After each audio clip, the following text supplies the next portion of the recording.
بسم اللہ الرحمن الرحیم۔ السلام علیکم ڈیئر اسٹوڈنٹس، وقار ارشد آپ کا بایولوجی ٹیچر۔ کیسے ہیں آپ سب؟ امید ہے خیر و عافیت سے ہوں گے۔ آئیے آج کے لیکچر کو شروع کرتے ہیں۔ لیکچر کی ڈسکشن کے لیے وائٹ بورڈ کی طرف موو کرتے ہیں۔ Dear students, recall your memory. Previous lecture میں ہم کیریئرز کو ڈسکس کر رہے تھے۔ کیریئرز کیا ہیں؟ دراصل یہ وہ شعبہ جات ہیں کہ جن میں کوئی بھی بایولوجی کا طالب علم جا سکتا ہے، جن کو کوئی بھی بایولوجی کا طالب علم اختیار کر سکتا ہے۔ پریویس لیکچر نے ہم نے جن کیریئرز کو ڈسکس کیا وہ میڈیسن اینڈ سرجری ہے، وہ ایگریکلچر ہے، وہ ہارٹیکلچر ہے۔ ہم ڈسکس کر چکے فارمنگ کے بارے میں، ہم ڈسکس کر چکے اینیمل ہسبینڈری کے بارے میں۔ اب ہم ڈسکس کریں گے فارسٹری کے بارے میں اور بایو ٹیکنالوجی کے بارے میں۔ یہ مختلف شعبے ہیں جو بایولوجی کو پڑھنے کے بعد، بایولوجی کے مطالعے کے بعد ایک طالب علم اختیار کر سکتا ہے۔ ڈیئر اسٹوڈنٹس، ڈسکس کر لیتے ہیں فارسٹری کو۔ فارسٹری کی بات کی جائے، اس کو جنگلات کا علم کہا جاتا ہے۔ جنگلات کے ماہرین اس شعبے کو اختیار کر سکتے ہیں۔ اس سے متعلقہ جتنے لوگ ہیں ان کا بنیادی کام یہ ہے کہ نیچرل فارسٹ جتنے بھی پائے جاتے ہیں ان کی کیئر کرنا۔ قدرتی جنگلات کی دیکھ بھال کا کام یہ ایک اہم شعبہ ہے جو کہ فارسٹری سے تعلق رکھتا ہے، جنگلات سے تعلق رکھتا ہے۔ اسی طرح اس شعبے سے متعلقہ لوگوں کا ایک کام یہ بھی ہے کہ یہ حکومت کو ایڈوائز کرتے ہیں، مشورہ دیتے ہیں، ریکمینڈ کرتے ہیں نئے جنگلات کے لگانے کے حوالے سے۔ کہاں پہ لگانے چاہیے، کس طرح سے لگانے چاہیے، کتنے رقبے پہ لگانے چاہیے، یہ تمام کام محکمہ جنگلات کے ماہرین کا ہے۔ ڈیئر اسٹوڈنٹس، اس شعبے کو اختیار کرنے کے لیے ایک طالب علم کے لیے لازم ہے کہ وہ اپنی ہائر سیکنڈری ایجوکیشن بایولوجی میں حاصل کریں۔ اسی طرح وہ طالب علم جو کہ بیچلرز کرتے ہیں بوٹنی یا زوالوجی میں، وہ بھی یہ شعبہ اختیار کر سکتے ہیں۔ بوٹنی کے شعبے کے اندر پلانٹس کو پڑھا جاتا ہے، زوالوجی کے شعبے میں اینیملز کو پڑھا جاتا ہے۔ ایک طالب علم جو بیچلر لیول تک 16 ایئرز ایجوکیشن سے پہلے 14 ایئرز ایجوکیشن مکمل کر لیتا ہے بوٹنی یا زوالوجی میں، وہ اس شعبے کو اختیار کر سکتا ہے۔ Bio technology. ڈیئر اسٹوڈنٹس، آپ سے سوال پوچھا جا سکتا ہے فارسٹری کے بارے میں بتائیے۔ مختصر سوال کے جواب میں آپ بتا سکتے ہیں یہ وہ شعبہ ہے جس سے متعلقہ ماہرین کا کام پہلے سے موجود جنگلات کی دیکھ بھال کرنا ہے اور حکومت کو نئے جنگلات لگانے کے لیے مشورے دینا ہے۔ ڈیئر اسٹوڈنٹس، بایو ٹیکنالوجی کیا ہے آئیے ڈسکس کر لیتے ہیں۔ ڈیئر اسٹوڈنٹس، بایو ٹیکنالوجی کے بارے میں آپ بیان کر سکتے ہیں۔ It deals with the production of useful products from microorganisms۔ یہ ایک ایسا شعبہ ہے کہ جس سے متعلقہ ماہرین کا کام خرد بینی جانداروں کو استعمال کرنا ہے اور انسانیت کے لیے مفید اشیاء کی تیاری کرنا ہے۔ ڈیئر اسٹوڈنٹس، اس کی مثالوں کا تذکرہ کیا جائے، دودھ سے دہی بنانے کا عمل، دودھ سے پنیر بنانے کا عمل، انگور سے شراب بنانے کا عمل، اسی طرح آٹے کو خمیر کرنے کا عمل، یہ تمام مثالیں ہیں بایو ٹیکنالوجی کی۔ بایو ٹیکنالوجی کے شعبے کو اختیار کرنے والے کے لیے لازم ہے کہ وہ ہائر سیکنڈری ایجوکیشن حاصل کرے بایولوجی میں، یا دوسری آپشن یہ بھی ہو سکتی ہے کہ اگر کسی نے بیچلرز کیا ہے بوٹنی میں یا زوالوجی میں تو وہ بھی یہ شعبہ اختیار کر سکتا ہے۔ بایو ٹیکنالوجی ایک لیٹسٹ فیلڈ ہے، ایک لیٹسٹ پروفیشن ہے، ایک جدید ڈسپلن ہے بایولوجی کا، اور اس کے نت نئے کارنامے ہیں جو ہم آئے دن سنتے ہیں اور ہمیں خبروں میں سننے کو ملتے ہیں۔ ڈیئر اسٹوڈنٹس، بایو ٹیکنالوجی کی ڈیٹیل آنے والے لیکچرز میں، آنے والے چیپٹرز میں 9th اور 10th کلاس میں انشاءاللہ ہم ڈسکس کریں گے۔ یہاں تک کیریئرز کا اختتام ہو جاتا ہے۔ یہ وہ شعبے ہیں جو ہم نے ڈسکس کیے کہ بایولوجی کے علم کو حاصل کرنے کے نتیجے میں بایولوجی کا ایک طالب علم انہیں اختیار کر سکتا ہے۔ ڈیئر اسٹوڈنٹس، ان شعبوں کو اختیار کرنے کے لیے لازم ہے کہ طالب علم کا انٹرسٹ ہونا چاہیے، اس کا متعلقہ شعبہ اس کی دلچسپی سے ہم آہنگ ہونا چاہیے، تبھی وہ ترقی کے زیادہ مواقع حاصل کر سکتا ہے، اس کے کام میں پروفیشنلزم آ سکتا ہے اور اس کے کام کے معیار کی قدر زیادہ بڑھ سکتی ہے۔ ڈیئر اسٹوڈنٹس، شعبہ کوئی بھی ہو، ہر ایک کی اپنی اہمیت ہے اور ہر شعبے کے ماہرین کی دنیا کو ضرورت ہے، انسانیت کو ضرورت ہے۔ لیکن کرنا یہ ہے جس شعبے کو بھی آپ اختیار کرتے ہیں، جس شعبے کا بھی آپ چناؤ کرتے ہیں، آپ کی اس شعبے سے متعلقہ اہمیت تبھی بن سکتی ہے جب آپ اس میں ماہر ہوں گے۔ ڈیئر اسٹوڈنٹس، ان شعبوں کو ڈسکس کرنے کے بعد آئیے ڈسکس کرتے ہیں قرآن اینڈ بایولوجی کے حوالے سے، سمجھنے کی کوشش کرتے ہیں قرآن پاک میں بایولوجی سے متعلق کیا اشارات ہیں۔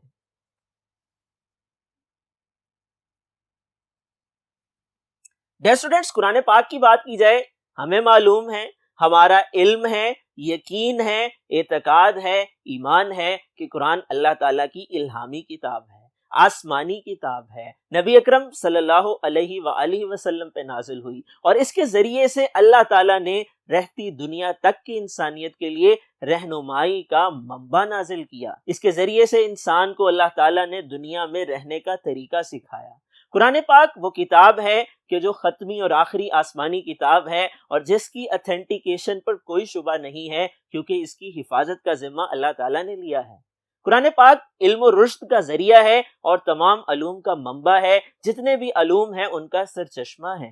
ڈیئر اسٹوڈنٹس، قرآن پاک جو کہ آج سے 1400 سال پہلے اللہ کے نبی صلی اللہ علیہ وآلہ وسلم پر نازل ہوا، اس میں ہمیں بے شمار جگہوں پر بے شمار اشارات ملتے ہیں بایولوجی کے علم کے حوالے سے، جانداروں کی زندگی کے حوالے سے، ان کی شکل و صورت کے حوالے سے، ان کی تخلیق کے حوالے سے، اور ان کی گروہ بندی کے حوالے سے۔ قرآن پاک کے علوم تمام کے تمام علوم ختمی اور آخری علوم ہیں اور مستند ترین علوم ہیں۔ آئیے دیکھتے ہیں، ڈسکس کرتے ہیں، سمجھنے کی کوشش کرتے ہیں۔ دی گئی 4 آیات جو کہ آپ کی ٹیکسٹ بک میں مینشن ہیں، یہ اشارہ کرتی ہیں انسانوں کی تخلیق کی طرف، یہ اشارہ کرتی ہیں زندگی کے آغاز کی طرف، یہ اشارہ کرتی ہیں تخلیق کے مراحل کی طرف، اور یہ اشارہ کرتی ہیں جانداروں کی گروہ بندی کی طرف۔ سب سے پہلے سمجھ لیجئے کہ یہ سب سے بیسک اور اتھینٹک نالج ہے۔ اس کے اندر اوریجن آف لائف کے حوالے سے، لیونگ آرگنزم کے ارتقاء کے حوالے سے اشارات موجود ہیں، جانداروں کی خصوصیات کے بارے میں اور انسانوں کی تخلیق سے متعلق بیان کیا گیا ہے۔ ڈیئر اسٹوڈنٹس، سب سے پہلی آیت کریشن فرام واٹر کے حوالے سے ہے۔ قرآن پاک کی اس آیت میں اللہ تعالیٰ نے اشارہ دیا ہے تخلیق کی طرف کہ کسی بھی جاندار کی بات کی جائے، اس کی زندگی کا آغاز پانی سے ہے۔ وَجَعَلْنَا مِنَ الْمَاءِ كُلَّ شَيْءٍ حَيٍّ، اور بے شک ہم نے بنایا پانی سے کل شیء، ہر چیز کو، حی جو کہ زندہ ہے۔ یعنی اس کا مطلب یہ ہے سورۃ الانبیاء کی یہ آیت ہمیں بتا رہی ہے اللہ تعالیٰ نے جو کہ خالق ہیں، جو کہ مالک ہیں، جو کہ رازق ہیں، ہم سب کے پروردگار ہیں، ہم سب کے پیدا کرنے والے ہیں، جن کی طرف ہم سب نے لوٹ کر جانا ہے، انہوں نے ہر جاندار چیز کو پانی سے تخلیق کیا ہے۔ اگر ہم سائنس کی بات کریں تو سائنٹیفکلی بھی یہ بات ٹھیک ہے کہ جتنے جاندار ہیں ان کا اوریجن پانی سے ہے۔ جہاں پانی ہے وہاں زندگی ہے، اور جہاں پانی نہیں ہے وہاں زندگی نہیں ہے۔ تو ہم یہ کہہ سکتے ہیں اوریجن آف لائف پانی کے ذریعے سے ہے، زندگی کا ارتقاء پانی کے ذریعے سے ہے، زندگی کی بنیاد پانی ہے۔ اگر ہم بات کریں انسانوں کی، ہمارے ہاں بھی انسانوں میں نئی نسل کے پیدا ہونے کا عمل پانی کے ایک قطرے سے شروع ہوتا ہے۔ اسی طرح سے گروتھ اینڈ ڈیولپمنٹ کا عمل ہوتا ہے اور بچے کی پیدائش مکمل ہوتی ہے۔ آئیے ڈسکس کرتے ہیں نیکسٹ کون سی ورسز ہیں جو کہ آپ کی ٹیکسٹ بک میں مینشن ہیں، ان آیات کا مطلب اور مفہوم کیا ہے۔ ڈیئر اسٹوڈنٹس، دوسری آیت کریشن فرام کلے۔ اس آیت کے اندر، اس آیت کا موضوع یہی ہے کہ اللہ تعالیٰ نے جو جاندار پیدا کیے ہیں، انسانوں کو جو پیدا کیا ہے وہ کلے سے پیدا کیا ہے۔ اب سوال یہ پیدا ہوتا ہے کلے کس کو کہا جاتا ہے؟ کلے کہا جاتا ہے چکنی مٹی کو، ایسی مٹی جسے مجسمے کی صورت میں ڈھالا جا سکتا ہے، ایسی مٹی جس پہ کوئی چیز ماری جائے، ضرب لگائی جائے تو اس کی آواز پیدا ہوتی ہے۔ اس آیت کو پڑھ لیجئے، خلق الانسان، اللہ تعالیٰ نے انسان کو پیدا کیا، من صلصال کالفخار، ایسی مٹی سے جو کھنکھناتی ہوئی مٹی ہے، ایسی مٹی سے جو بھربھری مٹی ہے.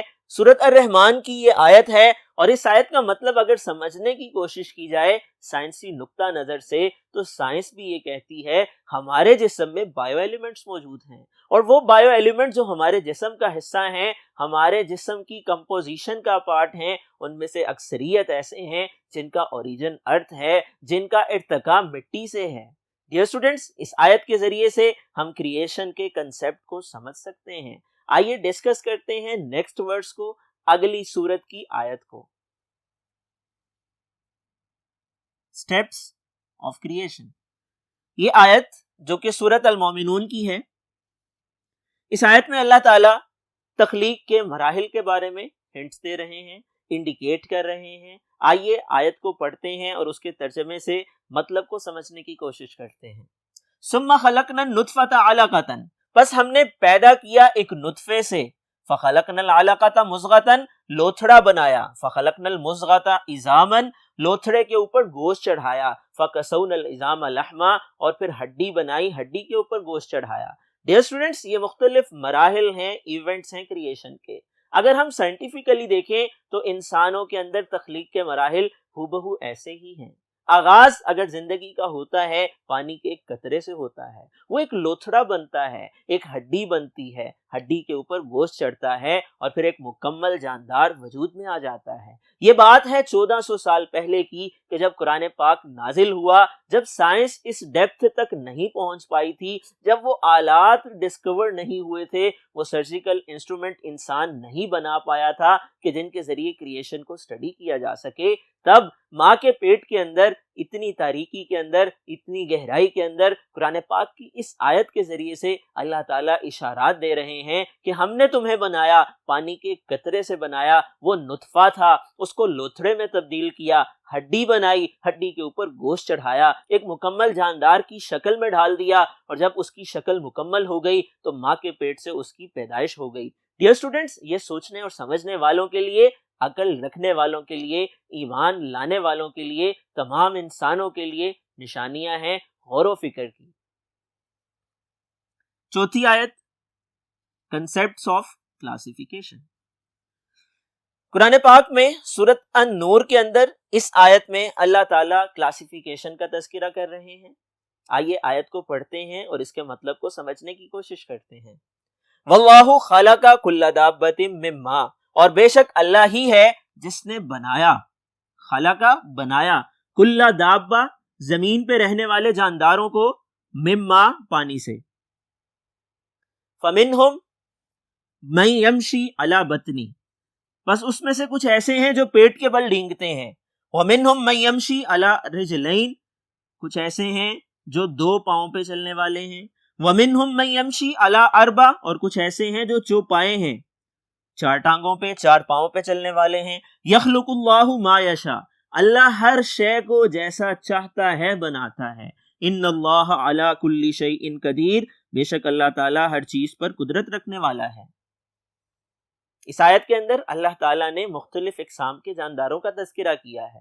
کچھ ایسے ہیں جو پیٹ کے بل رینگتے ہیں, کچھ ایسے ہیں جو 2 پاؤں پہ چلنے والے ہیں, کچھ ایسے ہیں جو چوپائے ہیں. اللہ تعالیٰ جیسا چاہتا ہے بناتا ہے, کیونکہ اللہ تعالیٰ خالق بھی ہے, مالک بھی ہے, رازق بھی ہے, تمام مخلوقات کے پیدا کرنے والا ہے, تمام مخلوقات کو موت دینے والا ہے. اس دنیا کی زندگی کے بعد اسی کی طرف پلٹ کر جانا ہے. وہ ہمارے جسم کا انجینئر ہے, تمام جانداروں کے جسم کا انجینئر ہے. اس کو پتا ہے کہ کون سی روح کو کیسے بنانا ہے, اس کو پتا ہے کہ ناک کو کہاں پہ رکھنا ہے, کان کو کہاں جگہ دینی ہے, ہاتھوں کو کہاں فٹ کرنا ہے, پاؤں کی جگہ کہاں بہتر بنتی ہے, دماغ کہاں بہتر انداز میں ایڈجسٹ ہو سکتا ہے. یہ آیت دراصل اشارہ کر رہی ہے کلاسیفیکیشن کے حوالے سے, جانداروں کی گروہ بندی کے حوالے سے, کہ کچھ جاندار ایسے ہیں جو اپنی ٹانگوں پہ چلتے ہیں, کچھ 2 پاؤں پہ چلنے والے ہیں جس کی مثال انسان ہے, کچھ 4 پاؤں پہ چلنے والے ہیں جس کی مثال مویشی ہیں,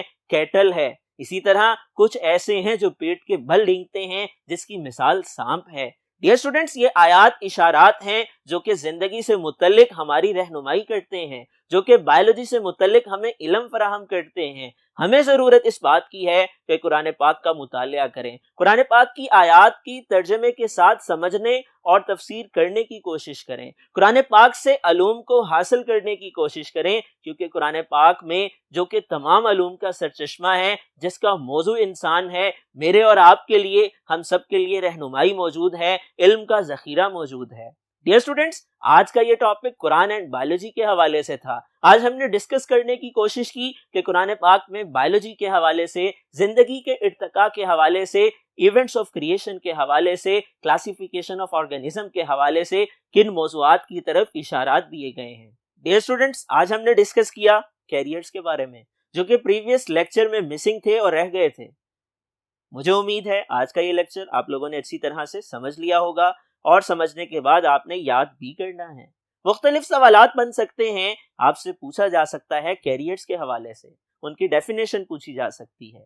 اسی طرح سے آپ سے پوچھا جا سکتا ہے قرآن کی کس سورت کی آیت کے اندر یہ ٹاپک پوچھا گیا ہے، کریشن کے بارے میں بتایا گیا ہے، کریشن فرام کلے کے بارے میں بتایا گیا ہے، کریشن فرام واٹر کے بارے میں بتایا گیا ہے، ایونٹس آف کریشن کے بارے میں بتایا گیا ہے، یا کلاسیفیکیشن آف آرگنزم کے بارے میں بتایا گیا ہے۔ آبجیکٹو ٹائپ پورشن کے لیے آپ نے اس ٹاپک کو میمورائز کرنا ہے، سبجیکٹو ٹائپ کویسچن بھی بن سکتا ہے، اس پہلو کو بھی مد نظر رکھنا ہے۔ مجھے امید ہے آج جو آیات ہم نے ڈسکس کی اور ان کے مطلب کو سمجھنے کی کوشش کی، آپ لوگوں نے اچھی طرح سے انڈرسٹینڈ کر لی ہوگی۔ ڈیئر اسٹوڈنٹس، اگلے لیکچر تک کے لیے اجازت دیجیے، اپنا خیال رکھیے گا، اللہ حافظ۔